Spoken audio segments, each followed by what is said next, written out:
Books! I need to talk about books. To start, I thought a good opening video would be to go over some of my 5-star reads. It takes a lot for me to give a book 5 stars. I'm not somebody who is above DNFing a book.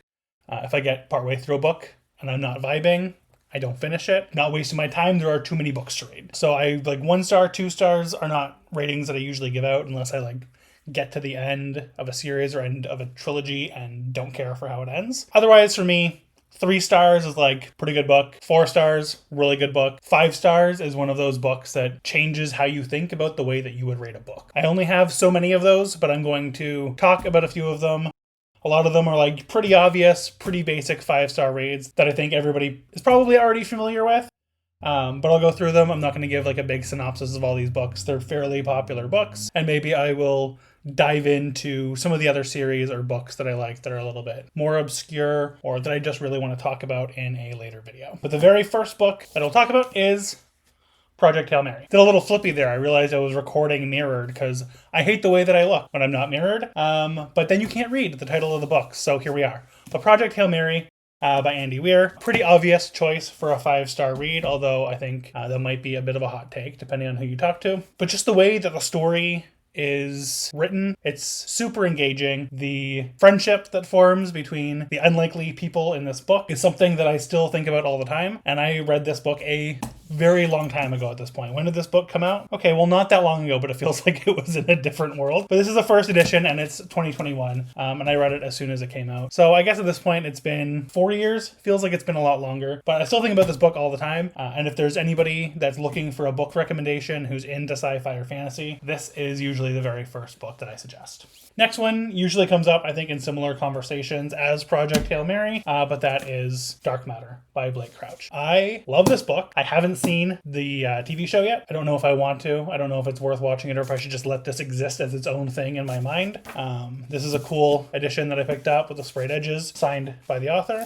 But I love everything that Blake Crouch writes. I started with the Wayward Pines trilogy and then went into Dark Matter, Recursion, Upgrade, etc. I actually don't think I've finished Upgrade yet. I need to get to that. But I'm a sci-fi nerd, I'm a fantasy nerd, and this book plays with your mind a little bit. The next book in my stack is a book that I never thought would be in my top books of all time. Never thought it would be a book that I read. But after many recommendations, I finally picked up Lonesome Dove. Not into Westerns, not into American history. As a Canadian, I don't really care, but this book blew me away. It's another one where I still think about these characters all the time. The way that most men think about the Roman Empire, I think about Lonesome Dove. Excellent cast of characters. Every single one of them feels like a real person. I finished reading the book and I felt like I should have been able to Google them and learn more about them and learn more about what happened to them afterwards or more about what happened to them before. And I know that there's other books in the series that you can read, but this was just such a perfect book that I don't want to tarnish that. I want it to just exist as it is, as its own thing that I love and will think about and maybe reread. I'm not a book rereader, but that's one I can see myself rereading.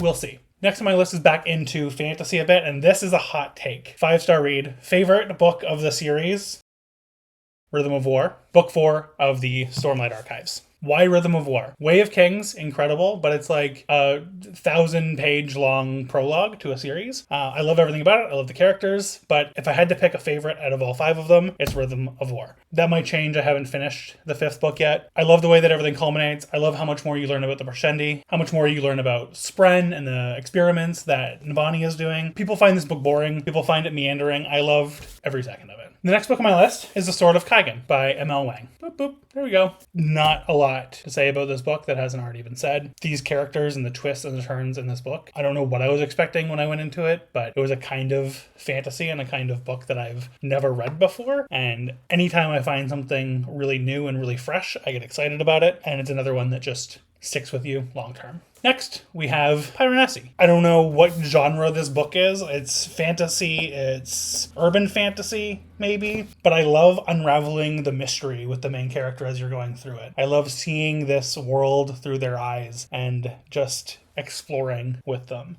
The way that they kind of explore and uncover different areas and map out this world that they're in reminds me a lot of the way that they map out and discover the building and the offices that they're in Severance. I don't know if that's like a weird connection to make or not. I have reread this book and I will reread it again. Ooh, Last one that I didn't actually put here, and I don't know why.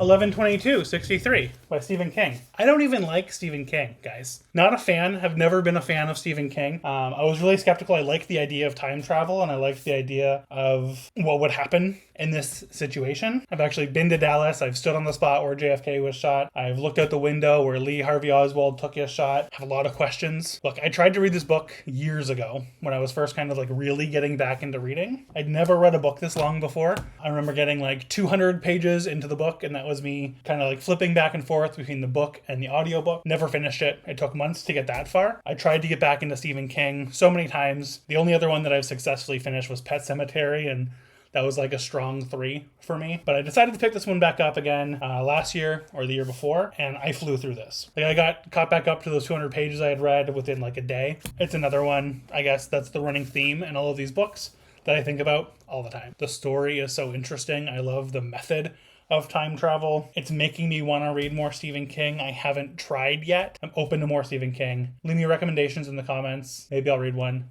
Maybe I won't. Lastly is I think I'm coming up on a 5-star read right now. I'm currently reading, and I don't want to jinx it, but I am a little over halfway through The Devils. This is my first Joe Abercrombie book. I haven't had this much fun reading a book in a really long time. You're looking at a werewolf, a vampire, an immortal knight, a magician, like pirate rogue kind of lady who's not a pirate, and a monk. And I think I'm missing somebody. Traveling across this fictional version of Europe to put an unlikely princess on the throne of Troy. If that doesn't sell the book already, I don't know what will. I've read some reviews from other people online who are already big Joe Abercrombie fans, and it's mixed. A lot of people really love it. A lot of people think it's too different. Having gone into this as like a fresh set of eyes who's never read the first Law trilogy, the humor is right up my alley. The characters are a blast. I'm just having so much fun with this. But that's kind of where I'm at right now. Those are my 5-star books. That's what I'm currently reading. Thank you for coming to my YouTube channel. Like, comment, subscribe. Reading is a treat, and so am I. Bye.